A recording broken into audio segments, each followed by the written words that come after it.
Buenos días, mi nombre es Jocelyn Carrión y les doy la bienvenida a una nueva sesión de coyuntura que DESCO organiza cada semana. Hoy dialogaremos sobre la impunidad y ataque al equilibrio de poderes. Como ya hemos ido conociendo y conversando en anteriores sesiones de coyuntura, los grupos de poder representados hoy en el Congreso han puesto en marcha una serie de medidas con el fin de capturar las principales instituciones del Estado y hemos visto cómo en los últimos días se ha puesto el acelerador antidemocrático en contra de la Junta Nacional de Justicia bajo el silencio cómplice del gobierno, el Poder Judicial, el Tribunal Constitucional y otras instituciones. Estos últimos hechos han ocasionado no solo el pronunciamiento, por ejemplo, de 8 embajadas sobre la situación del país, sino también nuevas movilizaciones en Lima y en otras ciudades. Todo esto mientras se lleva a cabo en Nueva York la Asamblea de la ONU, en donde Dina Boluarte tendrá el encargo de hablar, aunque suene irónico, de derechos humanos, la defensa del Estado de Derecho y la institucionalidad democrática. Para estas y más reflexiones nos acompañan el día de hoy Cruz Silva y Javier Aspur. Ambos tendrán 20 minutos para compartir sus reflexiones y motivar el diálogo. Comenzamos entonces con Cruz Silva. Ella es abogada por la Pontificia Universidad Católica del Perú. Es graduada del Diploma Justicia Transicional y Procesos de Democratización del Centro de Derechos Humanos de la Universidad de Chile. Ha realizado investigaciones sobre la realidad de la educación legal en el Perú, la evaluación de magistrados, impactos en la perspectiva de género y promoción de la participación ciudadana. Ella es integrante de la red de exalumnos y exalumnas de la ONG Conectas Brasil y actualmente es abogada del Instituto de Defensa Legal IDEL. Te dejo en el uso de la palabra, Cruz Silva, por 20 minutos. Gracias. Muchísimas gracias, Jocelyn. Y en principio, buenos días a todos y todas. Muchísimas gracias por la invitación para compartir reflexiones sobre este tema tan peligroso en nuestro país. Yo quisiera comenzar señalando que es importante poder aclarar eh, diversos prejuicios y estereotipos y preguntas y formas de discursos y lógicas que se están presentando en el debate actual para justificar esta arremetida antidemocrática contra la Junta Nacional de Justicia. Y esas ideas, algunas son las siguientes. En principio, se identifica de que la Junta Nacional de Justicia sería una excusa o un instrumento creado por el expresidente Vizcarra, tratando así de deslegitimarla. Posteriormente se indica que sería una instancia que ha sido generada y creada y supuestamente cooptada por el denominado caviarismo, que es otro término que se ha estado usando en los últimos tiempos para una forma supuesta de deslegitimidad. Lo otro que se ha ido señalando es que para qué preocuparnos respecto de la Junta Nacional de Justicia cuando el sistema de justicia o la justicia en sí en el Perú del día a día es un serio problema y no se ha visto mejoras. Y posteriormente también ante los pronunciamientos diversos y últimamente el de 8 embajadas, más la información de comunicado de Naciones Unidas, se identifica de que este tema está generando supuestamente la violación a la autonomía y asuntos internos del país. Entonces, son todas estas ideas que creo importantes identificar como prejuicios, estereotipos, pero además ideas que están con la intención de poder desacreditar y desviar el verdadero debate de lo que aquí se trata y de lo que creemos importante, que es la impunidad de sectores y grupos, no solamente políticos, sino político, económicos, criminales, que vienen siendo de una u otra forma investigados por el Ministerio Público en particular y por el sistema de justicia en general. Hay que recordar que toda esta arremetida contra la Junta Nacional de Justicia ha comenzado este año, desde que en marzo se anunció que se había iniciado la investigación preliminar, que es la primera etapa del procedimiento disciplinario ante la Junta Nacional de Justicia respecto de la fiscal de la Nación. La fiscal de la Nación, y esto mejor dicho lo podemos decir porque la fiscal de la Nación ha presentado algunos recursos legales que exceden la naturaleza de esos recursos legales. Recordemos que primero ella tuvo un pronunciamiento eh, indicando que esta era un exceso en las facultades de la Junta Nacional de Justicia, que esta decisión de abrir investigación preliminar era nula y que ella estaba en desacuerdo con eso. Lo otro ha sido la presentación de esta demanda competencial ante el Tribunal Constitucional, donde supuestamente indica que la Junta está excediendo sus funciones al tratar de entrar a actos de gobierno interno y autonomía del Ministerio Público, como el traslado de fiscales de sus puestos de trabajo. Y posteriormente está la medida cautelar de la demanda de amparo, que ha frenado sin motivación alguna y con una pésima fundamentación las tres investigaciones, bueno, fueran las tres investigaciones disciplinarias, sino todas y cualquier tipo de denuncia que exista en este momento en la Junta Nacional de Justicia. Sumado a eso, y es algo que tenemos que identificar también, eh, está toda una campaña de desacreditación y mentiras, desinformación por parte de espacios de desinformación como Huilas Expreso, que coinciden con accionariados que están siendo investigados justamente por el Ministerio Público. Entonces, eh, este es el principal debate que trata de ser obviado, incluso creo yo, no con una intención perjudicial, sino también con un pequeño descuido en la movilización y el empuje ciudadano que está habiendo para evitar la impunidad de estos actores y grupos que están siendo investigados por el Ministerio Público, creo yo, incluso a pesar de la propia fiscal de la Nación. Eh, em, se identifica que la movilización ciudadana, si bien muy legítimamente, es un cúmulo de demandas, sobre todo la muerte de decenas de compatriotas, el asesinato de decenas de compatriotas de diciembre del año pasado. Lo cierto es que la Junta Nacional de Justicia no solo corre el peligro de ser cooptada, y es una de las demandas de prevención de la movilización ciudadana, sino también es por la fiscal de la Nación, por la investigación de la fiscal de la Nación, que la Junta Nacional de Justicia comenzó a entrar en esta mirada de ataque antidemocrático previo, como ya hemos identificado respecto del Jurado Nacional de Elecciones. Y creo que es importante ver eh, la intensidad y grandeza y diversidad de lo que significa el, no, el que no se quiera que se investigue a la Fiscalía de la Nación. En el trabajo que nosotros llevamos desde inicios del 2000, hemos identificado diversas etapas del Ministerio Público. Y en el Ministerio Público hemos tenido fiscales de la Nación que en su momento han hecho algunas, sobre todo algunas, un buen trabajo y algunos, pero sobre todo han habido fiscales que han proveído de impunidad o no nos han dado en sus gestiones información de avances importantes respecto de casos de corrupción de algunos líderes políticos.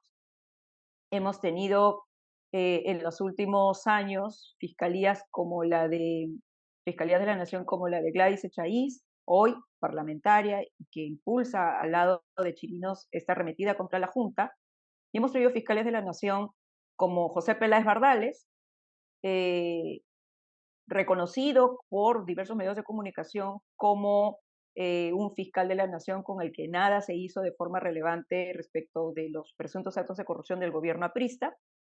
Y hemos tenido incluso fiscales de la Nación que han delinquido y que han sido destituidos, como Carlos Ramos Heredia y el caso La Centralita en Ancash. Con esto, lo que quiero identificar es que ha habido una historia larga, mayoritariamente de impunidad respecto de altos funcionarios. Si bien es cierto, tenemos hoy en día a todos los expresidentes de la República, salvo, si es que no me equivoco, Sagasti y bueno, Valentín Paniagua, por supuesto, todos han sido sometidos y están sometidos a procedimientos de investigación penal. Esto no necesariamente por el impulso y apoyo que fiscales de la nación le hayan dado a fiscales superiores o especializados, sino que incluso estos fiscales han tenido que avanzar muy a cuestas, solos, y han podido avanzar cuando Fiscalía de la Nación se les ha permitido.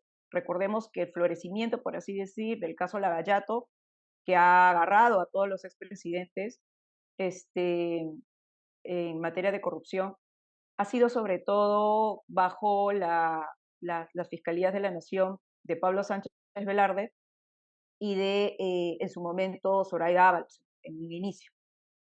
Entonces, con esto quiero identificar que hay grupos de interés, no solamente de los investigados y de sus patrocinados, sino de ex jueces y ex fiscales que se suman ahora al litigio independiente y que sostienen estas causas en diversas instancias del sistema de justicia y sobre todo el Ministerio Público, sobre todo el Ministerio Público.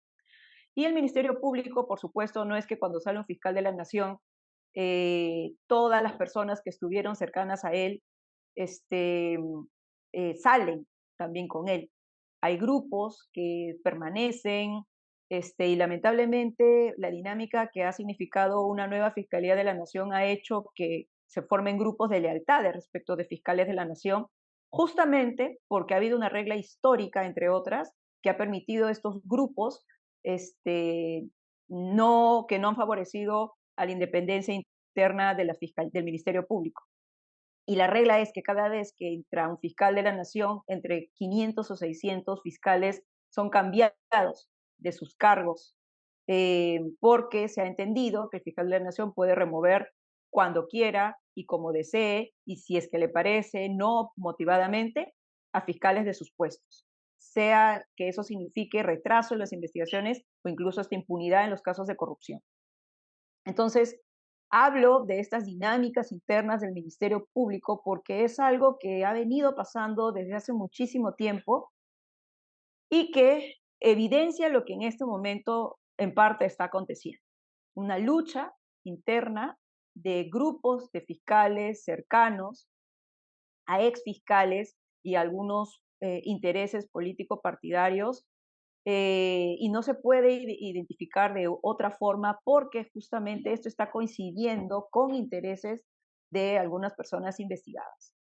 Em, y también esto, dicho sea de paso, ha coincidido con un año muy problemático que fue el año pasado, donde hubo todo un proceso de selección de autoridades del sistema de justicia que por la cantidad ha sido imposible que la ciudadanía le haga un acompañamiento y seguimiento para aportarle transparencia y participación ciudadana que genere buenos resultados. Mire, solamente el año pasado hemos tenido elección de Tribunal Constitucional, de Defensoría del Pueblo, de Presidencia del Poder Judicial, de todas las presidencias de Cortes Superiores de Justicia, elecciones de jueces y fiscales supremos ante la Junta, elección de fiscal de la Nación, elección de las presidencias de las 34 distritos fiscales.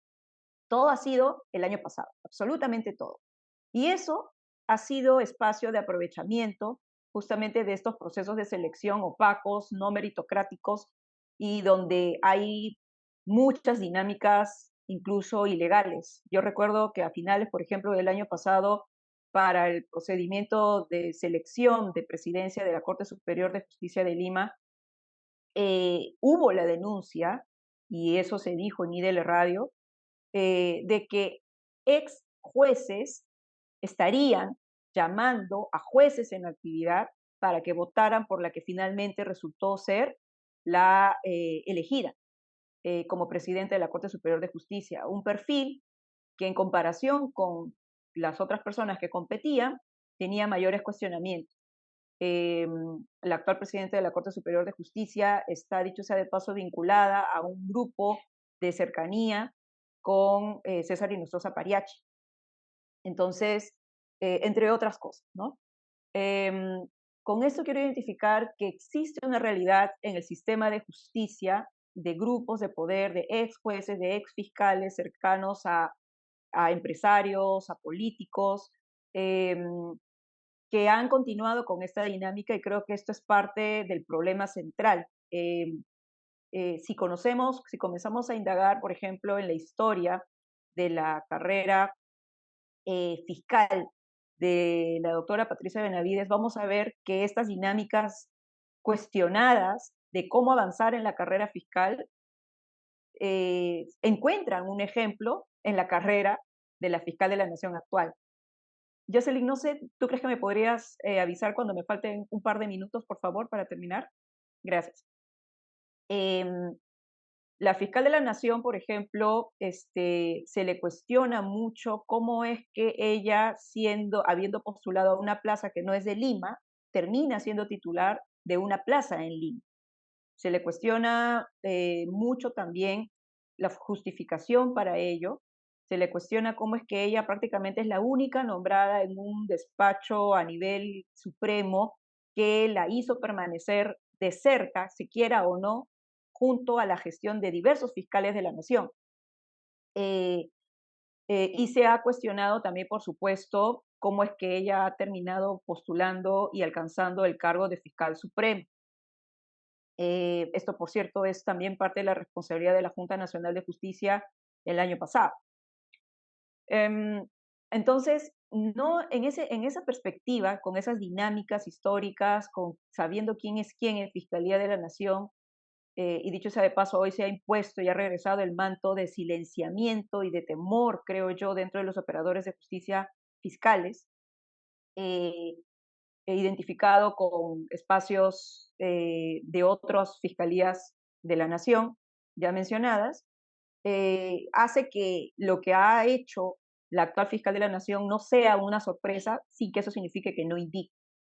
El cambio de fiscales del equipo especial Cuellos Blancos, el cambio de la doctora Bersabe Revilla, del doctor Frank Almanza, la mala gestión de los casos de los crímenes de lesa humanidad de diciembre de este año y la incorporación a su sistema administrativo fiscal de personas que habían sido identificadas como personas cuestionadas en otras gestiones del gobierno aprista, ha hecho que el Ministerio Público regrese a sus peores momentos. Lo que pasó como, como una primavera anticorrupción en el Ministerio Público, por ejemplo, en el año 2017, a finales del 2018, cuando Pedro Chavarri sacó a los fiscales de Lavallato y donde Rafael Vela se impuso con la famosa desobediencia jerárquica para proteger sus investigaciones, ha sido la excepción, ¿no? Ha sido lamentablemente la excepción. Y el impulso por parte del Ministerio Público ante la evidencia del 2018 de los casos de los cuellos blancos también fue la excepción. Eh, Hoy estamos con un ministerio reducido, lamentablemente, si bien ha habido una purga importante de los fiscales supremos que estaban involucrados en el caso Cuellos Blancos, la actual fiscal de la Nación, por las personas con las que se acompaña y los hechos por los cuales es investigada, representa el serio peligro, y casi más que peligro, casi realidades ya, de la impunidad de su hermana, que está vinculada con impunidad respecto de casos de narcotráfico, de quienes están siendo investigados por el equipo especial Cuellos Blancos, eh, y de otros crímenes, como por ejemplo el de derechos humanos, con toda esta pésima gestión de quien ella eligió en el cargo para liderar estos casos. Entonces, hablar de impunidad y hablar de una toma del Ministerio Público es algo mucho más grande que el choque también durísimo y peligroso que significa esta investigación del Congreso respecto de la Junta Nacional de Justicia. No es que el Congreso quiera cooptar la Junta a finales del 2024 cuando tenga que componerse una nueva integración de la Junta Nacional de Justicia, sino que lo hace por todo lo que en este momento estamos recordando y hablando. Y ojo, hay un empoderamiento, así como existen los diversos pronunciamientos supranacionales de preocupación sobre el quiebre del balance de poderes, del régimen democrático, del control. Eh, Existe también la contrapartida internacional sobre cómo se está utilizando el Ministerio Público por actores del Ministerio Público para romper las reglas democráticas y de control en los países. Tenemos los casos de Guatemala, El Salvador, Nicaragua, en este momento Colombia. Eh, en Colombia, por ejemplo, el fiscal de la Nación está representando el principal obstáculo para algunas medidas de acceso a la justicia, de la justicia de paz.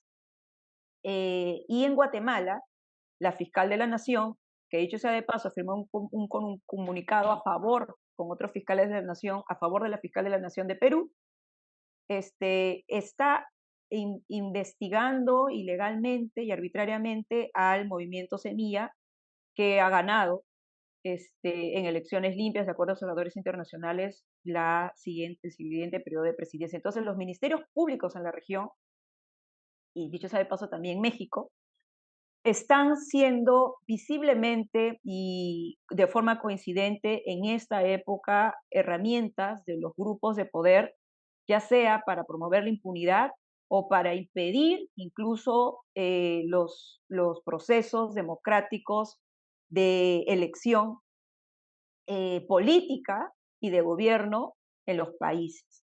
Yo quiero recordar también que algo así, más o menos, no tan peligroso como lo que está viniendo en este momento Guatemala, pero se produjo en el Perú.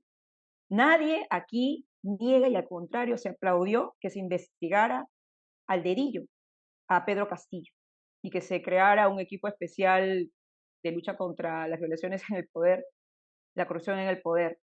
El problema es que ese fue el único caso que mereció tamaña importancia, gestión, recursos, visibilidad por parte de la fiscal de la Nación, lo que evidencia que para la fiscal de la Nación no existen los demás casos, sino que este caso fue el único que ella tuvo en su agenda pública.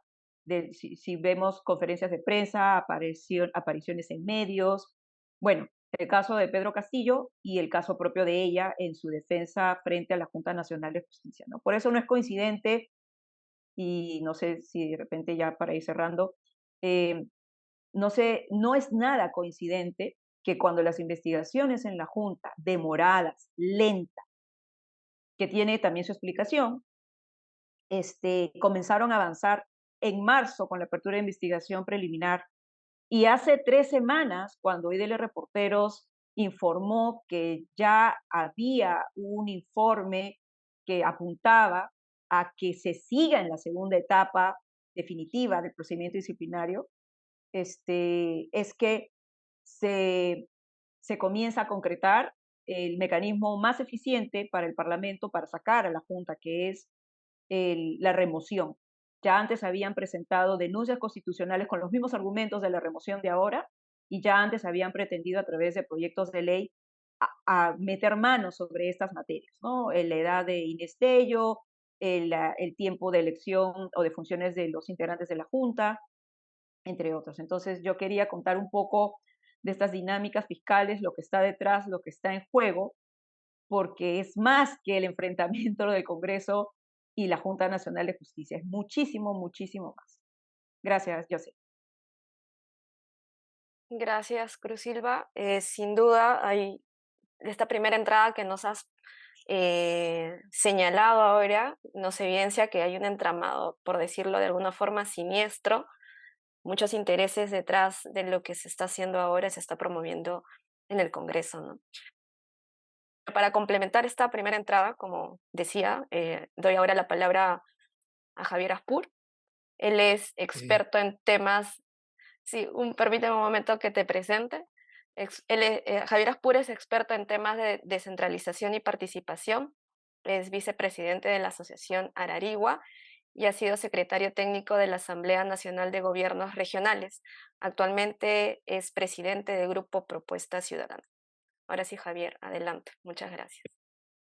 Muchas gracias, Jocelyn, y muchas gracias a Desco por la invitación y buenos días con todos y todas. A ver, algunos elementos más bien desde el lado político-social, si quiere, que puede ser complementario a la mirada que ha dado Cruz tan acertadamente. Bueno, lo primero es repetir algo que ya hemos conversado antes en este espacio, pero que me parece importante reiterarlo, es decir, estamos viviendo claramente en el país una ofensiva cuyo objetivo no es solamente, digamos, lograr quedarse unos años más, sino que apunta con claridad a un cambio del régimen político. Y en esta orientación lo que hemos visto es un bloque, una coalición autoritaria, como podamos llamarle, o dictatorial, como hay algunos que señalan, ha avanzado sistemáticamente en los últimos 2 años, pero que se aceleró como estrategia luego del suicidio político de Castillo.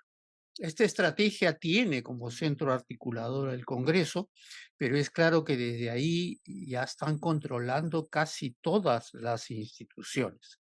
Se ha producido, y lo hemos visto claramente como parte de la estrategia de demolición de Castillo, una creciente ruptura del equilibrio de poderes entre Congreso y Ejecutivo, obviamente a favor del Congreso y acotando al máximo la capacidad de acción del Ejecutivo, pero a partir de ahí se ha seguido avanzando y hoy tienen el control de casi o gran parte del sistema de justicia en el país. Y hoy tienen en la mira la Junta Nacional de Justicia y el sistema electoral.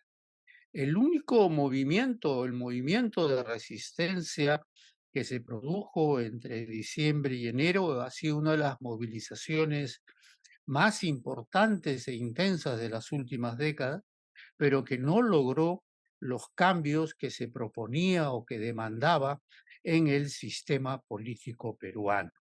Y esta movilización se originó básicamente con características rurales y campesinas, aunque no únicamente con ese perfil, ha entrado claramente en una situación de repliegue, ¿no? Y es este escenario de repliegue el que está generando o ha generado las condiciones para la continuidad y profundización de esta ofensiva autoritaria. Desde el 19 de julio, con esta nueva marcha después de varios meses, se inicia quizás una nueva etapa de estas movilizaciones, pero una nueva etapa con actores sociales, institucionales, gremiales, políticos, no digo totalmente distintos, porque gran parte estuvo en las jornadas y participó en las jornadas de diciembre, febrero, pero sí con características más bien urbanas, ¿no? Más bien en el cual justamente el movimiento rural y campesino más bien se mantuvo en sus territorios, actuó en sus territorios, pero no hubo convergencia entre ambos movimientos.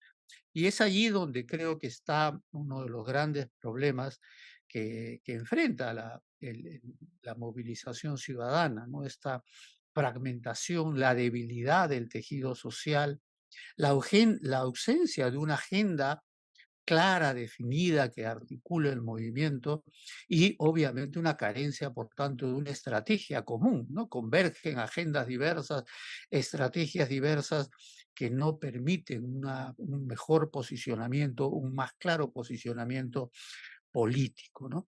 Y es evidente que esto tiene mucho que ver también con que la crisis las múltiples crisis que hablamos, y en particular la representación y la crisis política, ha golpeado y afecta con fuerza a las corrientes democráticas en el país. Y mi impresión es que es esta debilidad la que está permitiendo que esta alianza de extrema derecha, con el apoyo de algunos sectores que lamentablemente se denominan de izquierda, pero que son funcionales y forman parte de esta estrategia, acelere el paso, ¿no? Y asuma formas que ya claramente son formas que corresponden más bien a un poder y un ejercicio dictatorial del poder, ¿no? Y eso hace que a pesar del aislamiento, a pesar de la carencia de legitimidad, y aislamiento no solo interno, sino internacional, con diversos cuestionamientos a la coalición autoritaria, tiene la fuerza necesaria para seguir avanzando. Y es para mí importante ubicar esto porque la ofensiva contra la Junta Nacional de Justicia, luego de controlar ya el Tribunal Constitucional, la Fiscalía, la Defensoría del Pueblo, eh, no creo, no, bueno, mejor dicho, creo que tiene que ver sin duda con la protección a su operadora política en la Fiscalía, de eso no tengo duda, pero me da la impresión que trasciende ese objetivo. No es solamente garantizar la impunidad a quien obviamente es una abierta operadora política, como nos ha recordado Cruz, ¿no? Y que actúa bajo las consignas políticas de esta coalición, pero creo que va más allá. Creo que en el mediano plazo lo que quieren es controlar el sistema de justicia. Desde el TC, que ya lo tienen, pero controlando la Junta, controlan la designación de jueces y fiscales en todos los niveles, desde la Corte Suprema, la Junta de Fiscales, pero que abarca todos los niveles del sistema de justicia. Y creo que esto es una lección que aprendieron desde los 90, ¿no?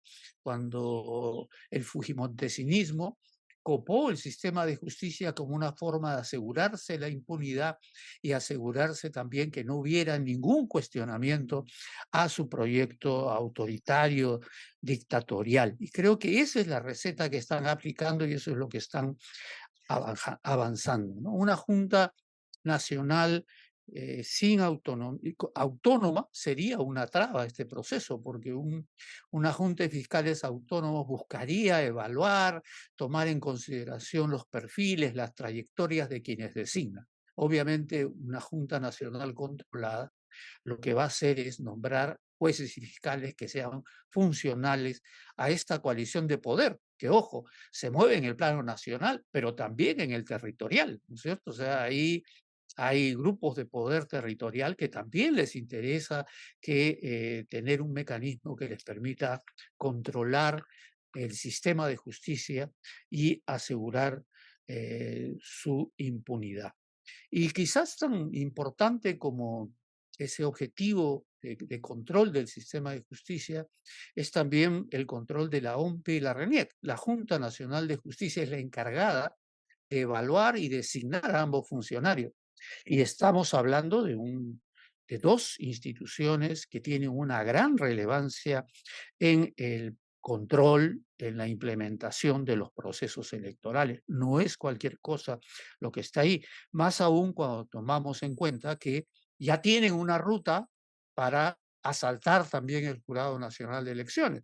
No solo con las designaciones, no hay que olvidar que la Junta de Fiscales designa a un integrante del jurado y que la Corte Suprema igualmente, sino que buscan con este control del jurado asegurar a cualquier costo, ¿no?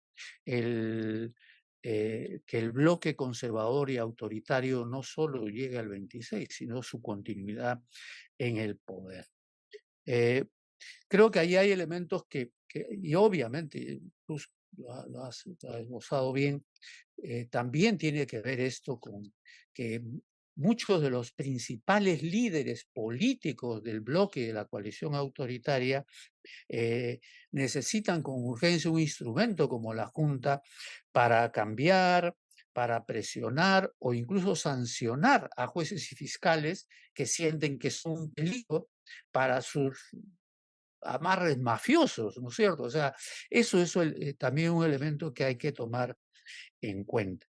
Y lo cierto es que esto está en general generando que hoy los ciudadanos eh, carecemos de garantías para el ejercicio de nuestros derechos y el acceso a la justicia, ¿no? Y el copamiento y el asalto a la Junta va a cerrar aún más este sistema de justicia, ¿no? Empezando por la Corte Suprema y la Junta de Fiscales, pero en todo nivel, ¿no? Imagínense la capacidad de presión de poderes económicos ilegales, informales, manejando y controlando y presionando a jueces, ¿no? Entonces creo que ahí hay elementos que hay que mirar y es evidente que el control del sistema electoral no solo es ver si podemos hacer algunos cambios el día de las elecciones, sino es el control del proceso.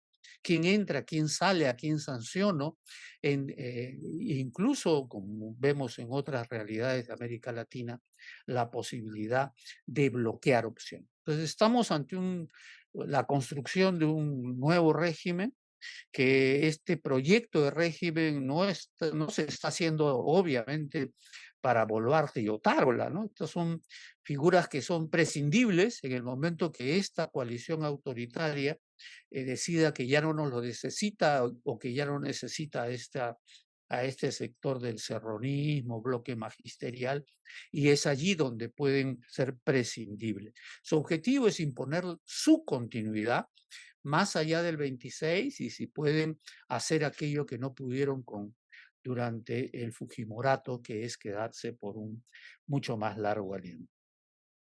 Creo que frente a eso, bueno, lo que más o menos hay un consenso en el debate es que frente a esta realidad tan cerrada, la única opción que queda a las fuerzas democráticas es la movilización ciudadana en diversos planos y en diversos niveles, ¿no? Y creo que la reacción al asalto en curso contra la Junta Nacional de Justicia ha tenido una significativa amplitud institucional, política y gremial, ¿no? Sectores muy diversos, con formas de pensar muy distintas y hasta contrapuestas, han reaccionado, digamos, frente a esta nueva avanzada contra la Junta. Hemos visto movilización en redes, hemos visto movilización en medios alternativos, en los pocos espacios abiertos que sobreviven en los grandes medios y en las calles y en el debate político y programático, ¿no? Pero creo que hay que señalar que esta reacción, siendo un punto de partida interesante, es aún insuficiente. Creo que la convocatoria a una marcha fue una decisión acertada, que abrió un nuevo canal de movilización para sectores que actuaban desde distintos mecanismos, ¿no? Pero que lo hacían de manera muy limitada en las calles. Pero siendo este elemento positivo, desde mi punto de vista, lo más significativo en esta reacción ha sido el acuerdo de conformar lo que se ha denominado Plataforma por la Democracia, ¿no? Porque eh, a la invitación de la Coordinadora de Derechos Humanos, que casi inmediatamente después de presentada la moción contra la Junta, convocó y reaccionaron diversas y decenas de instituciones y organizaciones, ¿cierto? Pero, como ha sucedido en otros momentos, en otras coyunturas críticas, esto pudo limitarse a convocar a una conferencia de prensa, a hacer una campaña mediática e incluso una movilización. Pero creo que en este caso se ha dado un paso más con la plataforma, ¿no? Y es importante recordar que tanto la conferencia de prensa como la marcha se realizó bajo el paraguas de la plataforma. No fue una marcha de la coordinadora, no fue una marcha de la Asamblea de los Pueblos, no fue una marcha de cualquiera de los convocantes, sino se hizo bajo este paraguas, ¿no? Ahora quizás viene lo más complejo, ¿no? Y es cómo darle continuidad a este espacio, ¿no? Y esto no es algo sencillo, porque, digamos, en la conformación de la plataforma había una convergencia de actores muy diversos, ¿no? Bueno, estaba en el mundo, desde el mundo de las ONGs, diversas instituciones, la ANC, Propuesta, IDL, la Coordinadora, eh, ¿no? Instituciones vinculadas a la iglesia como SEAS o profesionales católicos, entre muchos otros, pero también han estado presentes organizaciones sociales. La Asamblea de los Pueblos ha estado ahí, el CENUL, ha estado FEMUCARINAP, la CGTP, ¿no? Y al mismo tiempo también una pluralidad de organizaciones políticas, lo cual a mí me parece que es positivo, ¿no? De Nuevo Perú en movimiento, Tierra y Libertad, pero también el Partido Morado, Primero la Gente, este partido movimiento, no sé cómo llamarlo, que lidera Jorge Nieto, que siempre se me hace difícil acordarme de exactamente el nombre, pero, o sea, ha sido un elemento, personalidades muy distintas, ¿no? Gino Costa, Mirta Vázquez, Carmen Montenegro, etcétera. O sea, es decir, es un espacio muy heterogéneo y creo que en ese sentido se han logrado algunos avances. Primero de ellos, creo que ha sido que más allá de las discrepancias, se ha logrado un mínimo nivel de acuerdo alrededor de 4 puntos que me parece que son relevantes y pueden ser una base mínima, ¿no? Defensa y fortalecimiento del Estado de Derecho y del equilibrio de poderes, eh, rechazo a la estrategia de impunidad en curso y justicia y reparación para las víctimas, defensa de la autonomía del Poder Judicial y del sistema electoral, y uno cuarto que se enunció, que fue el tema de la defensa y promoción de los derechos económicos, sociales y de justicia social. Es cierto que en esta coyuntura han sido levantados con mucha fuerza los temas de defensa del Estado de Derecho y el equilibrio de poderes y el rechazo al asalto de la Junta como parte de la defensa de la autonomía del Poder Judicial, pero esos temas están ahí, están planteados como un referente, ¿no? Ahora, este espacio está marcado por tensiones, ¿no? Tensiones internas que son quizás parte de su heterogeneidad y que explican el hecho, por ejemplo, que en la agenda quedó fuera el tema del adelanto de elecciones, algo que quizás la mayoría de las instituciones promovíamos, pero que tuvo, digamos, claro, se repitió y se hicieron presentes algunos núcleos del bloque castillista, ¿no? Que se ubican, en el cual se ubican diversos sectores sociales, políticos, con una actitud excluyente, sectaria, e incluso con presencia de sectores del Movadef, pero también se opusieron, y esto sí fue una sorpresa, por lo menos para mí, eh, sectores como que están vinculados en este momento al recojo de firmas para el referéndum por el adelanto de elección. Corrientes, núcleos regionales y organizaciones que, eh, digamos, están por el adelanto de elecciones, pero que de alguna manera quizás vieron en este espacio una competencia, ¿no? A que ellos asumieran la bandera. Pero en todo caso, pero quizás lo más complicado que ha tenido en estos días este espacio y el avanzar en la plataforma ha sido la estrategia que han desarrollado sectores vinculados al CONUB, que es este núcleo castillista radical, si quieren, aunque esta palabra no sé si les cae bien, pero que se sumaron al espacio, creo yo, con 3 dinámicas, ¿no? Uno, afirmar un discurso pro Castillo y antielectoral, ¿no? Impulsar una movilización paralela y con un discurso que recogía la consigna anticaviar, etcétera. Tan es así que organizaron el sábado 16 su propia movilización desde la Plaza 2 de Mayo y, creo yo, cuestionar desde dentro la existencia misma de este espacio, ¿no? Es decir, generar una dinámica de conflicto y de tensión interna que terminara haciendo que este espacio no avanzara. A pesar de ello, yo creo que se ha logrado mantener una amplia convergencia en varios planos, ¿no? Y ahí está desde políticamente, desde Patria Roja hasta el Partido Morado, desde la Comisión Nacional Unitaria de Lucha hasta organizaciones como Transparencia, desde Gino Costa hasta Mirta Vázquez, Ira Wilke, etcétera, pues, en una convergencia, creo yo, muy interesante en varios planos, ¿no? Pero es evidente que esta voluntad inicial, esta voluntad de actuar desde un sector de la sociedad, es aún muy precaria. Es una iniciativa reactiva frente a la de la Junta que tiene menos de el lunes pasado. Ahí se conversó y se dio inicio a esta iniciativa, ¿no? Y creo que ahí hay que dialogar y conversar sobre cómo definir una estrategia que debería integrar varios planos, ¿no? Terminando con, yo creo que por un lado hay que conversar cómo hacemos para mantener y ampliar bajo distintas modalidades y coordinaciones la movilización ciudadana. Sea, eso que se inició el sábado, ¿cómo le damos continuidad?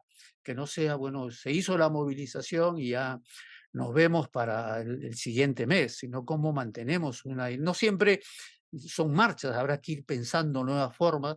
Creo que la coordinación con la CGTP y la Asamblea Nacional de los Pueblos son aliados claves en una perspectiva de mantener activa la movilización, pero al mismo tiempo también cómo logramos mantener la articulación de las fuerzas políticas que han sido parte del lanzamiento de esta iniciativa. Creo que hay que impulsar espacios de articulación social y política en las regiones. Yo no soy de los que piensa que hay que conformar la plataforma en todo el país. Yo creo que hay que apoyar las diversas iniciativas que están en curso en varias de ellas, porque a mí me parece más o menos claro que si bien aquí ha habido en el marco de la acción política institucional y esta movilización en Lima, frente al asalto de la Junta, no ha habido una reacción similar o significativa en las regiones. Iniciativas de plantones en 4 o 5 regiones, aparte de Lima, pero en ninguna de ellas ha habido una reacción mínima que se pudiera catalogar como mínimamente significativa, y gran parte de las regiones simplemente no prestó atención o no presta aún atención o no reacciona frente a este tema. Creo que hay que abrir desde la plataforma espacios de interlocución con representantes de las embajadas, de instituciones multilaterales. Creo que hay que afirmar una visión de lo que está pasando en el país. Hay que señalar que la Junta es grave, pero que lo que hay es la construcción de un régimen autoritario y que los pasos iniciales, desde mi punto de vista, aún tímidos que se han dado, tienen que hacerse más explícitos, más claros, si es que quieren evitar el quiebre democrático en el Perú. Y creo que hay que también actuar y moverse en el plano del sistema internacional de derechos humanos. Creo que esta plataforma tiene que ser un vector para articular a estos diversos sectores con iniciativas diversas. También creo que hay que darle contenido programático a los componentes de esa agenda. Bueno, se dice defensa y fortalecimiento del Estado de Derecho y del equilibrio de poderes. Bueno, ¿cuáles son las propuestas que tiene este espacio, este movimiento, justamente para enfrentar lo que vienen siendo el diseño y las modificaciones? Eso nos puede llevar, creo yo, más allá de que obviamente en la plataforma no hay un consenso sobre el punto de la Asamblea Constituyente, que muchos creemos que es una ruta y un proceso que hay que transitar, pero sí podemos ponernos de acuerdo en discutir cuáles son los cambios sustantivos para fortalecer el régimen político, para fortalecer la democracia, para fortalecer la institucionalidad y la participación ciudadana. Igualmente, ¿qué cambios proponemos para afirmar y preservar y profundizar la autonomía del Poder Judicial y el sistema electoral? Los amigos del IDL han trabajado mucho sobre ese tema. Creo que hay que ver cómo podemos ponerlo en ideas, fuerza, en consignas, en propuestas muy concretas que le dé contenido a esta movilización. Y obviamente, quizás eso puede ser lo más complejo en contenido, dada la diversidad, es cómo hacemos para firmar una ruta de cambios que consoliden la afirmación y la ampliación de los derechos, no solamente políticos y ciudadanos, sino también económicos, sociales, en una perspectiva de justicia social dentro del marco que pueda haber convergencias en un espacio de este tipo. Bueno, esas son algunas ideas, muchas gracias, pero no haberme excedido mucho del tiempo. Gracias. Gracias a Cruz y a Javier por esta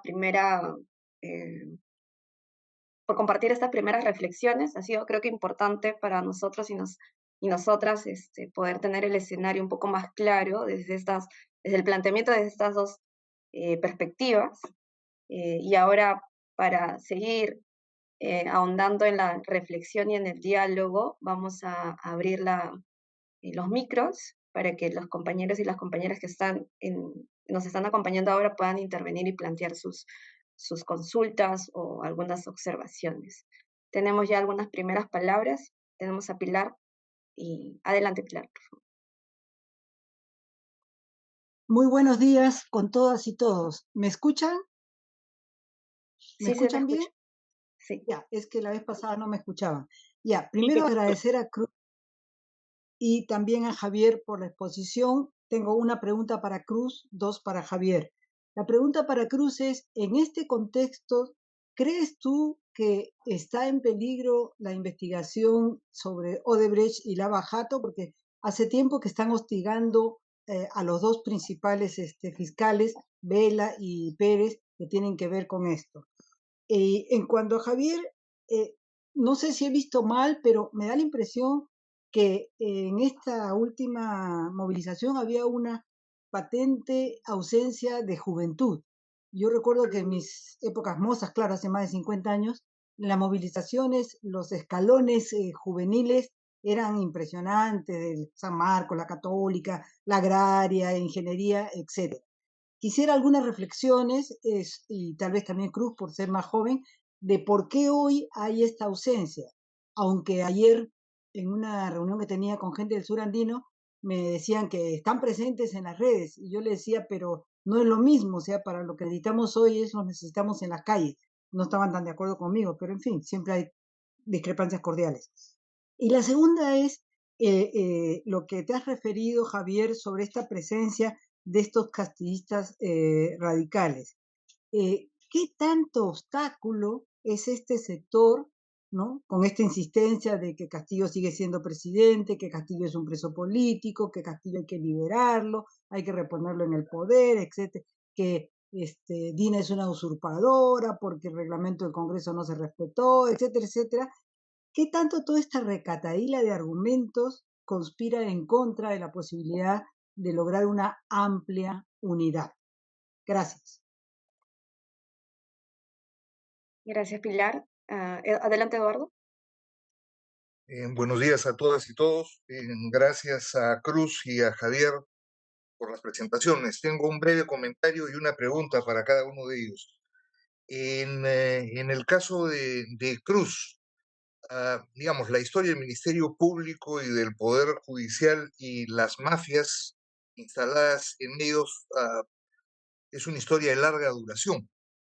Digamos, el grupo que instala el partido aprista es de alguna manera parte de una competencia con el grupo posterior de fujimoristas. Y los comillas buenos que llegaron a posiciones de poder en distintos momentos en ambos espacios tuvieron que hacerlo poniéndose de acuerdo con alguna de las bandas previas. Y lo hicieron en distintos momentos. Y esa es parte, da la impresión de la complejidad de lo que estamos viviendo. Digamos, la filtración de información a distintos medios permite identificar, de acuerdo al medio que maneja la información, de qué sector de alguna manera viene la información y cuán limitados son los buenos hoy día. En el tiempo hacia adelante, y siendo claros en que eso se ha ido complejizando con los años, cómo se rompe, si no es a través de una reforma radical, esa estructura que ha generado adicionalmente culturas institucionales que expresa con absoluta claridad la señora Benavides, pero que expresa también con claridad el comportamiento que tiene como magistrado y la manera de usar como arma arrojadiza procedimientos el fiscal José Domingo Pérez. Si no, le pueden preguntar a Marisa Glave para poner un ejemplo de alguien que conocemos, podría poner varios otros ejemplos. En el caso de la intervención de Javier, creo que hay, y vale para los dos campos, creo que hay tres cosas que hay que subrayar, ¿no es cierto? Primero, la coincidencia de un naufragio institucional que venía desde atrás y que de alguna manera empieza a ser incapaz de resolver con mediana formalidad lo que tiene al frente, y un estallido social muy complejo que empieza en diciembre y que expresa la fragmentación de nuestra sociedad, múltiples agendas, múltiples territorios, múltiples actores, pero que condensa tres tiempos distintos, una larga duración, a una coyuntura particular y los efectos de una mediana duración que tienen que ver con el orden neoliberal. Ahora, en ese escenario, y coincidiendo con lo que señalaba Pilar sobre la ausencia de la juventud, digamos, yo lo que vi el sábado era gente como yo, es decir, largamente mayores de 60 años que, digamos, al avanzar por Salaverry y llegar a Javier Prado, andaban mirando por dónde pasaba el micro y dónde se desenganchaban porque ya no jalaban simplemente para seguir caminando.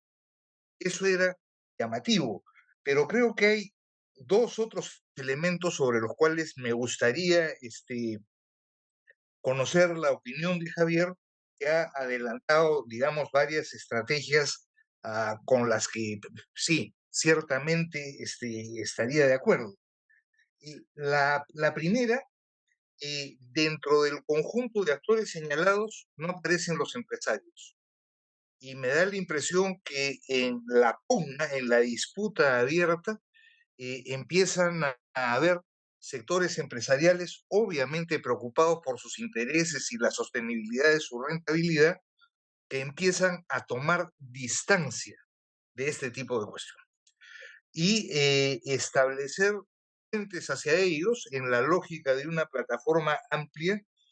Me parece tan importante como la preocupación por los espacios internacionales, que van a tener la misma lógica instrumental que tiene la relación, de alguna manera, con el mundo empresarial.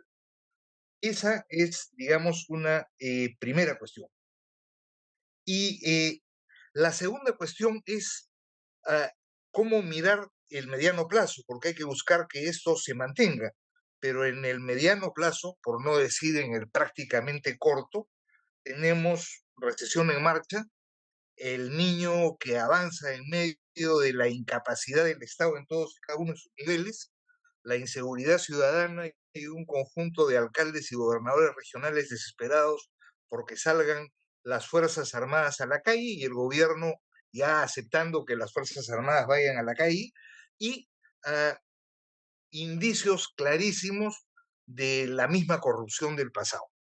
Ya, entonces, en ese escenario, ¿cómo jugar desde un espacio como la plataforma, que ha nacido alrededor de un tema que es bastante distante al grueso de la opinión pública y que sin embargo es indispensable? ¿Cómo ves tú, Javier, esa relación? Muchas gracias. Gracias, Eduardo. Tenemos el pedido de palabra de Jacqueline Fox. Por favor, adelante.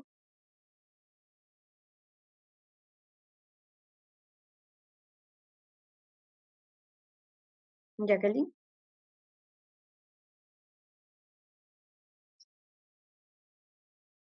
Tu micro, por favor. Micro. Disculpen, gracias. Bueno, tenía algunos comentarios y también una pregunta. Empezaré por la pregunta, indistintamente para Javier o para Cruz, que es qué hacer acerca de las reacciones de los grupos de choque de ultraderecha que posiblemente van a seguir respondiendo si es que continúa este tipo de movilizaciones de la Plataforma por la Democracia, que esta ha resultado bien.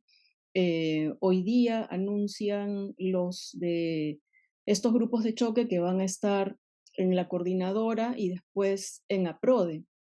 Y entonces mi pregunta era, ¿cómo se ha respondido en otros momentos, en otros países? Porque este tipo de manifestación violenta ha existido en otros momentos en las democracias latinoamericanas y ante la inoperancia de la fiscalía y la policía, que no van a contener estas expresiones violentas, ¿cuáles son las alternativas? ¿No? Porque ya es una presencia muy, muy constante contra eh, más actores de la sociedad civil.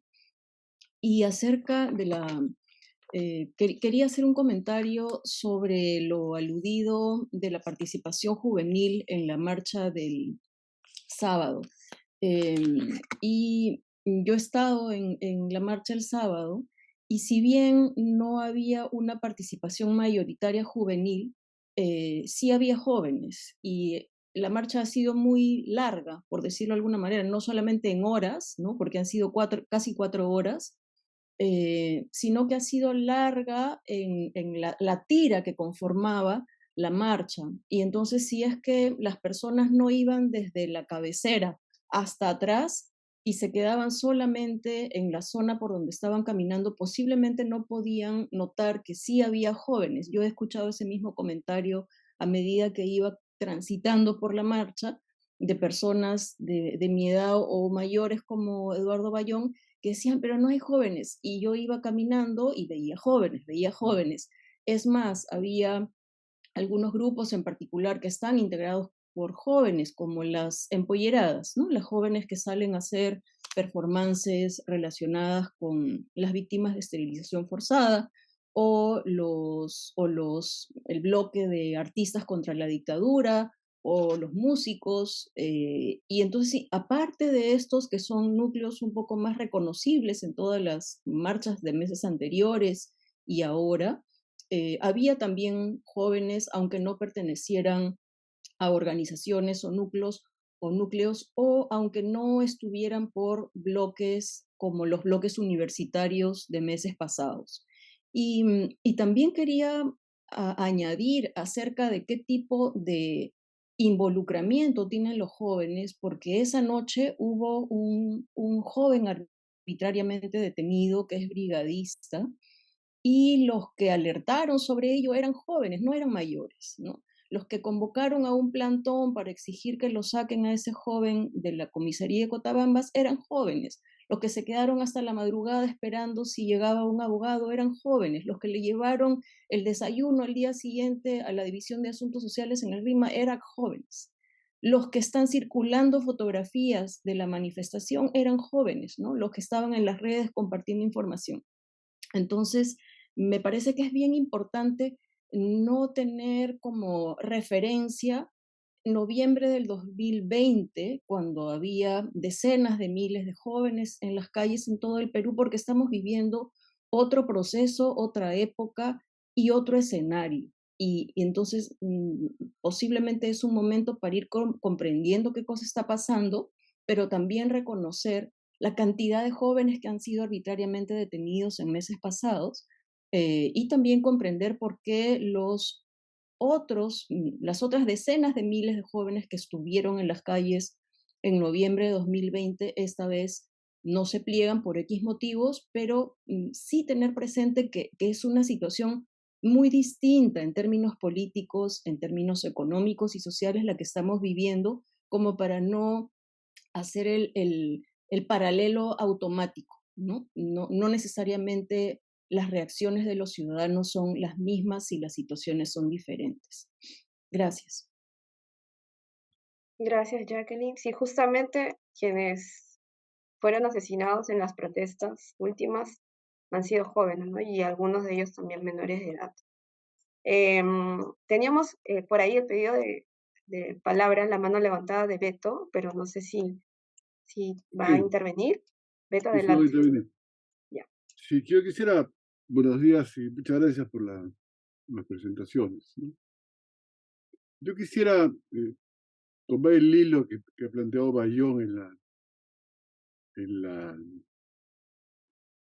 en su intervención, ¿no? Ahora, una acotación. Una cosa es que los jóvenes vayan dispersos y otra cosa es que los jóvenes vayan organizados. Y me parece fundamental para pasar rápidamente a eso, ¿no? El año 2000 eran reencuentros organizados, en el año cuando cayó Medellín, estaban organizados en zonas y qué sé yo, y hoy día creo que hay más bien una dispersión, ¿no? Yo creo que estamos volviendo nuevamente a un debate pasado, viejo, en la política, ¿no? Que tiene que ver con esta clasificación o caracterización del régimen autoritario. Digo esto porque, si me permiten unos minutos, ¿ya?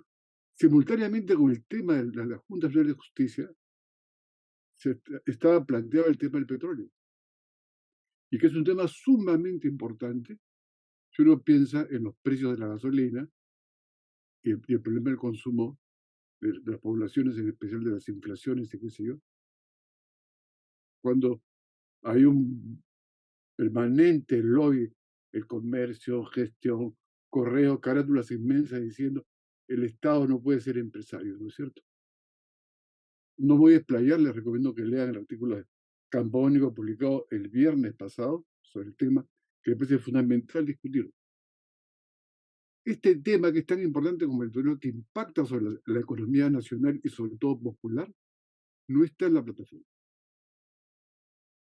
No está. O sea, el tema económico, el tema además que tiene que ver con la sobrevivencia, el aumento del transporte, los fletes, etcétera, etcétera, no está reflexionado por la gente que marchó o por los organizadores de la gente que marchó, y se centró en un tema desde el punto de vista que es de cuestión, que es la democracia. O sea, no voy a apoyar a la gente que acusa a los caviares y qué sé yo, pero sí me parece importante señalar que si algo está en cuestión es la democracia, y que por lo tanto tienes que redefinir el concepto mismo de democracia y no quedarte en lo que siempre ha sido separación de poderes e independencia de instituciones. Evidentemente, la división que hoy día se opera, si uno lee las redes de los sectores radicales, en mi opinión, aliados a Movadef, sobre todo en algunos casos, tiene que ver con un debate que no se quiere dar. Entonces, evidentemente, me parece que estamos frente a un problema mucho más complejo, porque finalmente el régimen autoritario es una coalición de fuerzas, un bloque hegemónico. No es un problema solamente de instituciones, no es un problema que la fiscal sea mala o buena, es un problema que un grupo económico o social quiere retomar el poder y que por tanto el problema es ese. Entonces, es el debate de los 80. Yo les recomiendo que lean el debate de los 80, de las transiciones, que lean lo que decía Cardoso, que lean lo que decía, en fin, tanta gente. El mismo libro de Carlos Franco, brillante, lamentablemente sepultado por esta falta de debate que hay en el país, que publicó acerca del modo de pensar la democracia en América Latina, ¿no es cierto? Entonces, yo creo que estamos nuevamente cayendo en una definición limitativa de lo que es la democracia. Más allá que es importante lo que ustedes dicen, más allá que es importante la autonomía, más allá que es importante la independencia, porque la democracia, como dice la gente, esta democracia no es mi democracia. Entonces, por algo dirá eso. Reflexionemos sobre ese camino para ver cómo podemos capaces de unir el tema de la democracia liberal, en estos casos, para poner con los temas de la economía. Hemos perdido la oportunidad de ligar, por ejemplo, y aquí termino, el tema del petróleo, el costo, la embestida de la derecha y de los aparatos de la burguesía, para poner en términos mucho más ortodoxos, o de las élites empresariales, con el tema de la Constitución, con el argumento que el Estado no puede ser empresario. ¿Qué ha salido en los medios de comunicación? Pues nadie ha comentado eso. Salvo Campodónico un poquito y otras cosas. Y si uno ve cómo se han comportado los medios, han tratado de sepultar el tema, digamos, de todo era el petróleo y el Estado empresarial, y eso pasó como un meteorito, ¿no es cierto? Entonces sí me parece que hay un problema respecto a la definición de cómo enfrentar el tema de la política del país. No podemos quedarnos en el tema de la, insisto, no es que lo desdeñen para terminar, no es que estén en desacuerdo solamente con el tema de la democracia, la separación, el poder judicial. Además, un tema que en mi opinión es muy complicado discutirlo. O sea, se politiza o se judicializa la política permanentemente. Y no hay espacio para discutir otro tema que no sean los temas judiciales. Entonces, yo creo que si vamos por ese camino, la división va a seguir habiendo abajo, que a mí me preocupa mucho, ¿no? Y esta unión increíble entre una especie de ultraizquierda, anticaviar que ha aparecido en la izquierda, con esta ultraderecha. Ayer salió una lista, ustedes ven, no sé si sigue de broma, de todos los caviares y qué sé yo, etcétera, etcétera. Y que me parece importante que se discuta nuevamente. Esa es mi opinión. Entonces, yo entiendo perfectamente todo lo que pasa en la fiscalía, qué sé yo, pero, por ejemplo, nadie saca con Castillo. Ayer ha dicho, yo soy presidente, estoy preso políticamente. Nadie le dice a Castillo, oye, usted intentó un golpe de Estado. Nadie. Entonces, para mí hay un problema que falta mucho debatir muchas cosas desde el punto de vista de la coyuntura política, ¿no? Muchas gracias. Y gracias nuevamente por las intervenciones. Gracias, Beto. Ahora damos el pase a Cruz y a Javier para que puedan responder a estas primeras interrogantes. Muchas gracias, Jocelyn. ¿Cuánto tiempo tenemos? ¿Cuánto es? No, pueden ir respondiendo las preguntas, todavía estamos a tiempo. Ya, ok, va. Sobre la pregunta si estaba en peligro la investigación a Odebrecht y Lavallato, pues sí. Miren, lamentablemente la dinámica de sostenimiento de las investigaciones se basa sobre todo en la buena relación, no solamente en la capacidad de los fiscales a cargo, sino también en la buena relación que tengan estos fiscales a cargo con las autoridades de gobierno del Ministerio Público para que mínimamente no los moleste o en situaciones complicadas los apoye. Y en el caso Lavallato, Rafael Vela, que es el coordinador, en un momento estuvo muy cercano a la fiscal de la Nación, incluso en lo que significaron los traslados de la doctora Bersabe Revilla, por ejemplo, lo que era a todas luces algo que violentaba la independencia fiscal de la doctora Revilla. En ese sentido, al inicio, la cercanía con la fiscal de la Nación podría identificar que el equipo estaba, digamos, con un espacio para seguir trabajando. El problema, más allá de lo que hiciera Rafael Vela, es que no obstante haber sucedido cosas importantes en los procesos que lleva este equipo, como el regreso de Alejandro Toledo extraditado o los siguientes eventos en Brasil que han, digamos, movido algunas dinámicas de seguridad en la investigación de Odebrecht. En ninguno de esos casos hemos tenido a la fiscal de la Nación apoyando, acompañando, fortaleciendo o dando espacio al equipo para que se pronuncie, explique o incluso responda a las campañas de difamación y de ataques que vienen de espacios como Huilas Expreso, que están señalando además una supuesta futura sanción de destitución o de separación del cargo a través del sistema de control de fiscales. Entonces sí, hay peligro sobre el equipo Lavallato y creo que más allá de la relación adecuada de fortalecimiento entre las autoridades internas fiscales, está predominando nuevamente los intereses de lo que está ahí en juego, ¿no? Y de lo que eso pudiera significar a las máximas autoridades fiscales, ¿no? Yo creo que si es que no hubiera ninguna duda y hubiera un convencimiento total de que estas investigaciones tienen que protegerse y continuar, la fiscal de la Nación debiera haber mínimamente no solamente dado más presupuesto a la investigación, sino que sacado desde los avisos de fake news en su Twitter, como lo ha hecho en otras ocasiones, incluso erradamente, hasta conferencias de prensa que apoye la investigación de los fiscales y sobre todo no violando su derecho a la libertad de expresión e información que tienen los ciudadanos cuando ellos han querido hablar sobre cómo están las investigaciones, que incluso han sido solicitadas, y tenemos conocimiento de eso, que la Fiscalía de la Nación se pronuncie sobre los ataques que el equipo Lavallato viene siendo objeto, y Fiscalía de la Nación pues no ha hecho nada, ¿no? Esto lo digo porque ya se ha recrudecido la situación que en su momento las medidas cautelares otorgadas a José Domingo Pérez señalaron, ¿no? No solamente para proteger su integridad, sino para hacer que él desarrolle su función como debe ser. Y esto obviamente involucra a Rafael Vela, que es el coordinador del equipo al que él integra. Solamente para hacer una indicación sobre este tema de la integridad del fiscal y sobre los ataques que recibe en las campañas de difamación él y su familia por parte de medios de desinformación.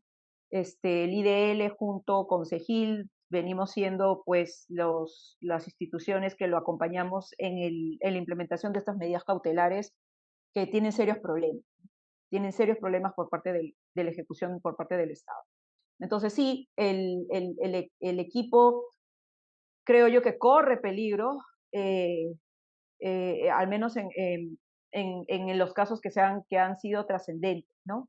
Y dicho sea de paso, también creo que esto no significa que no esté cerrada la sana crítica objetiva, cuando tenga que haber, sobre los mismos fiscales. Pero creo que es importante distinguir los que son ataques interesados, sin fundamento, de personas que obviamente tienen mucho que responder todavía sobre la justicia respecto de algunas actuaciones que pueden ser identificadas como cuestionables, como en su momento, por ejemplo, la investigación que se le siguió a la periodista Paolo Gas en el propio sistema de lavado de activos, ¿no? A lo que voy es que es importante desentrañar el caso por caso y no personalizar las causas, porque si no vamos a tener una cacería de brujas y es importante ver el caso concreto, ¿no? Lo que hizo bien en un momento un operador de justicia no significa que puede quedar borrado por otra cosa que no hizo bien, pero que en ese segundo caso es importante identificar, visibilizar, criticar, cuestionar, sin llegar por supuesto, al escenario al que está sometiendo a los fiscales Willax y Expreso, ¿no? Por eso yo digo, es súper importante identificar el caso a caso, hablar objetivamente de lo que viene sucediendo, más allá de las personas, ¿no? Por supuesto, viendo los impactos que esto tiene de su actuación. El tema de las mafias, ¿qué se puede hacer? Bueno, la Seriajus en el año 2004, luego del pedido de perdón del presidente del Poder Judicial de entonces, Hugo Civina, planteó, ¿no?, varias cosas que necesitaban presupuesto. Yo particularmente creo, me da mucho miedo una reforma del sistema de justicia con un Congreso como el actual, con autoridades del sistema de justicia como las actuales.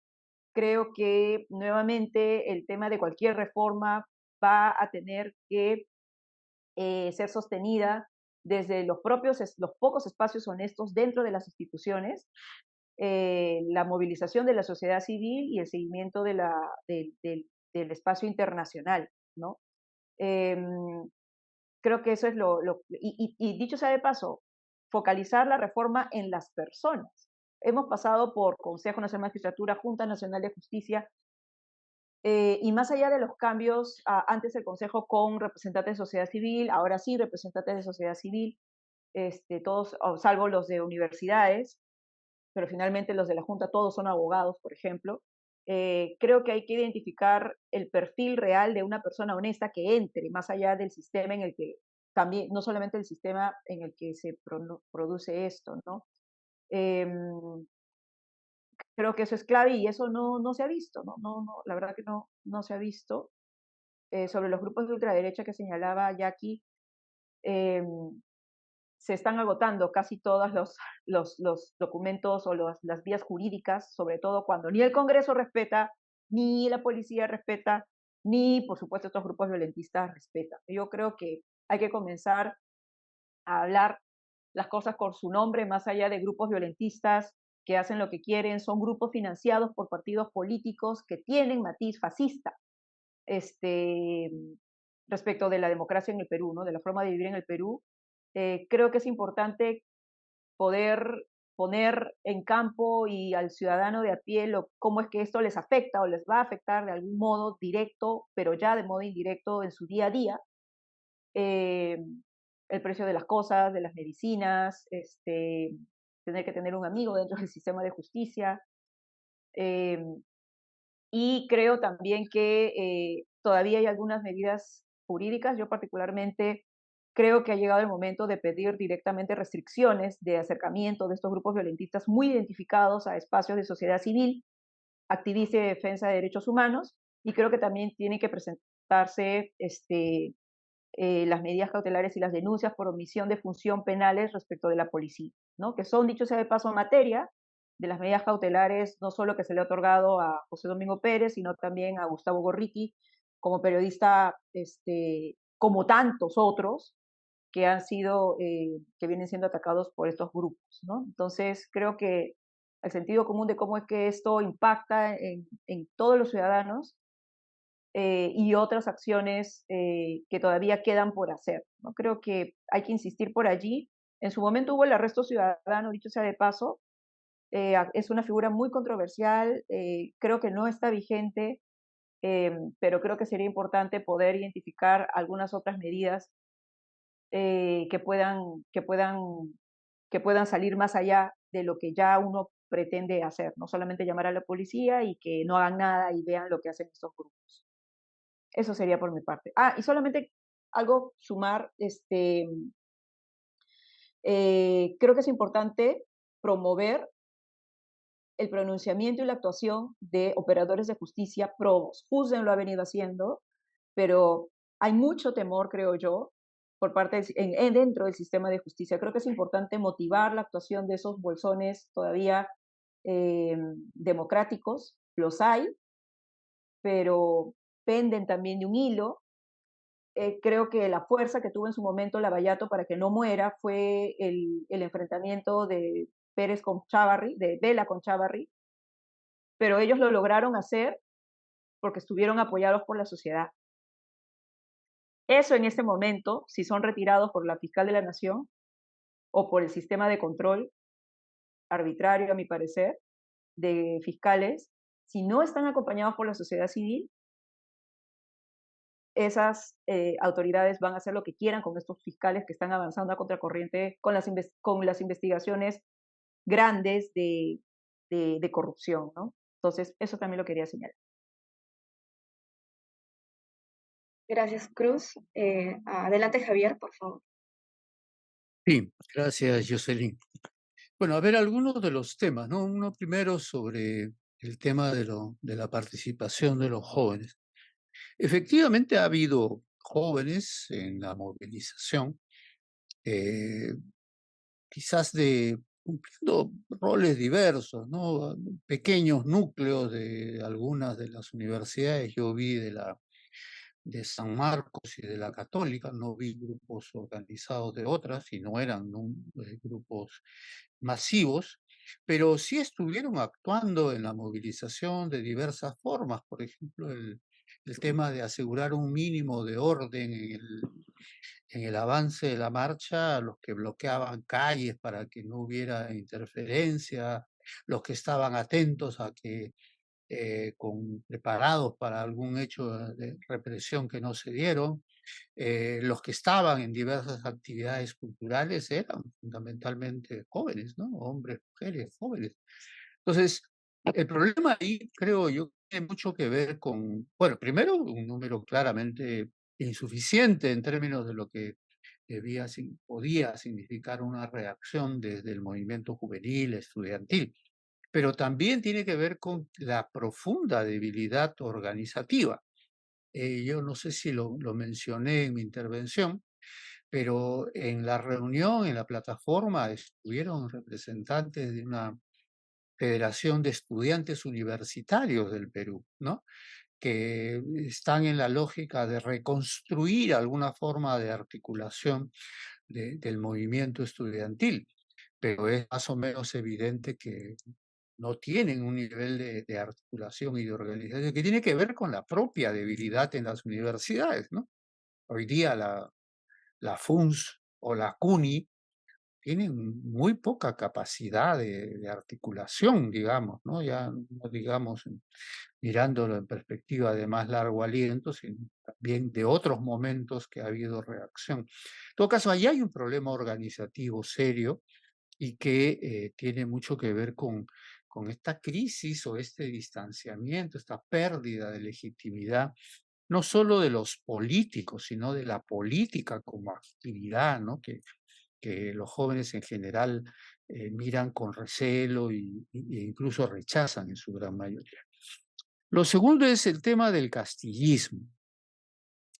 Yo, por lo que he podido apreciar en este y en otros espacios en los que se han hecho presentes estos núcleos, son minorías, pero son minorías muy bien organizadas, muy activas, ¿no? Que tienen presencia y plantean, intervienen, debaten de manera articulada, coordinada, y que sin duda son una traba, tienen un desempeño en contra de una amplia unidad. Y ojo, no estoy hablando ya de la posibilidad de que este espacio de la plataforma, siendo diverso, se amplíe aún más, sino que incluso dentro de este espacio es claramente ven como sus enemigos a sectores políticos que pueden estar en la lucha contra el bloque autoritario, pero que claramente sienten que son una disputa a sus objetivos, intereses, y es diverso, ¿no? O sea, no es que haya un aire de compañeros, compañeras que hasta hace muy poco formaban parte de espacios como Juntos o incluso Nuevo Perú, hasta gente que viene de Perú Libre, Bloque Magisterial y, como he dicho, incluido el Movadef, que al parecer siente que el discurso antielectoral se refleja en o tiene como justificaciones la Asamblea Constituyente y el regreso de Castillo. Entonces, y buscan imponer eso en las marchas, bloquearon el discurso de cierre programado en en el palacio, frente al Palacio de Justicia, justamente con esas consignas de exigir el retorno de Castillo, ¿no? Entonces, ahí hay elementos que son un problema y que creo que la izquierda social y política tendría que tener una posición más definida, más clara frente a lo que significa esta articulación, que dicho sea de paso, con esas campañas anticaviares, que somos agentes del imperialismo, ¿no? Que queremos distraer a las masas del gran objetivo de la revolución, no es la primera vez que lo vivimos en nuestro país y hemos visto hacia dónde y a qué derroteros llevaba en, por ejemplo, la década del 80. Entonces yo creo que ahí hay un elemento que no hay que subvalorar y hay que afrontar desde las fuerzas democráticas, sobre todo desde la izquierda democrática. Yo creo que sí, claro, evidentemente la explosión social de fines del año pasado, inicios de este, y esta desazón, incertidumbre, rechazo de la política, tiene mucho que ver y ese efecto de estas crisis múltiples, ¿no? Que se han ido superponiendo y que Eduardo ha descrito bien, y que para enfrentarla, más allá de reconocer que ha sido una reacción social de gran envergadura, de gran intensidad, si lo vemos en la perspectiva de las últimas décadas, lo cierto es que no ha logrado revertir los problemas de fragmentación, esta incapacidad de construir agendas, de buscar formas de articulación desde los diversos niveles, ¿no? Entonces, eso es una realidad y que se ve y se constata también con la dificultad que ha habido de lograr los objetivos. El tema de los empresarios, a ver, yo lo que siento es que primero la representación gremial empresarial, por lo menos hasta donde puedo ver, no tienen una actitud, digamos, de acercamiento a las corrientes que claramente tenemos un planteamiento de oposición y de enfrentamiento, si quieren, a la coalición autoritaria que hoy está en el poder y que está construyendo claramente un régimen de rasgos dictatoriales, no solo autoritarios, en nuestro país, ¿no? O sea, es claro que por esa ruta no parecen transitar.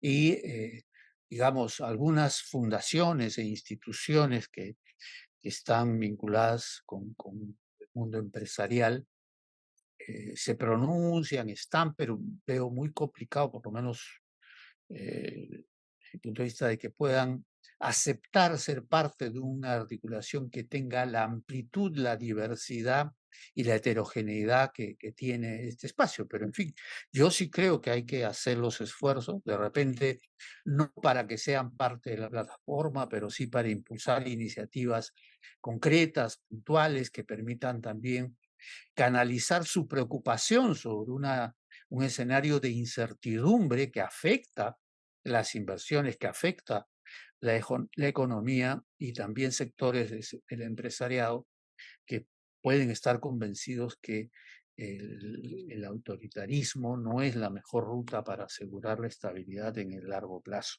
¿no?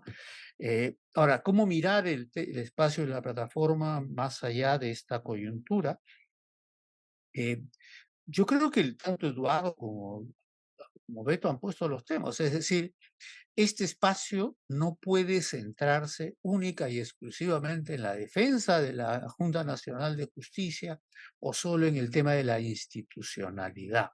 Y tenemos que abrir más espacios. Obviamente, yo entiendo el planteamiento de Beto de que hay que discutir a fondo sobre lo que entendemos. Yo estoy de acuerdo, pero justamente cuando sustentaba el tema de la agenda que ha asumido esta plataforma y señalaba cuáles eran, de mi punto de vista, las orientaciones que debíamos impulsar o que se debían impulsar para consolidar este espacio con una perspectiva de mediano y largo plazo, señalé, uno primero, tenemos que discutir a fondo qué entendemos por la lucha democrática y la defensa de un Estado de Derecho y del equilibrio de poderes y autonomía del sistema judicial. O sea, no es un problema simplemente de la consigna, sino tenemos que generar un nivel de reflexión y debate del contenido que tenemos y la construcción de consenso sobre lo que entendemos que es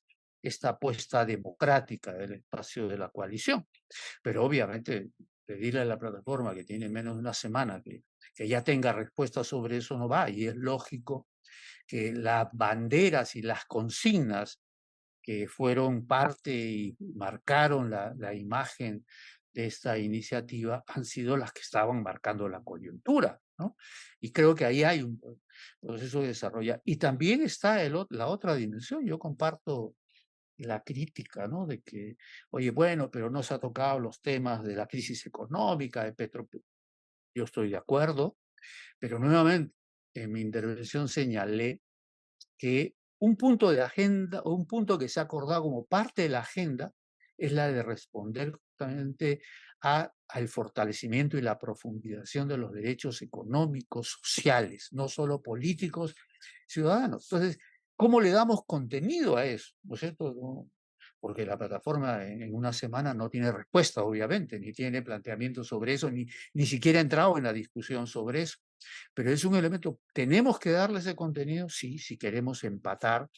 Y justamente en el diálogo en la plataforma, una de las cosas que se señalaba y se advertía, creo que incluso amigos del IDL estuvieron insistentes en ese punto, es que para la gente es un tema distante, no lo entiende. Entonces, ¿cómo hacemos también, no solo para vincular lo democrático político con estas demandas e intereses de las mayorías, sino para que se entienda la propia importancia que tiene la lucha por evitar el copamiento del sistema de justicia, que puede ser visto distante por la gente, pero que puede tener efectos muy directos en lo que es su derecho, el acceso a la justicia y en la defensa de sus propios derechos como ciudadanos, como productores, etcétera, ¿no? Entonces, yo creo que ahí hay un desafío que sin duda es complejo, pero que obviamente va a ser parte de una estrategia de construcción de un espacio.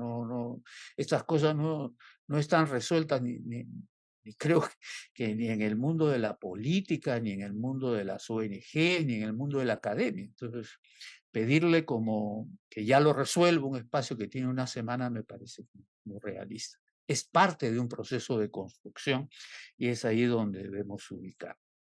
Ahora, el escenario y claro, la amenaza, yo comparto con Cruz, que es un método fascista, el de estos grupos de choque, la resistencia.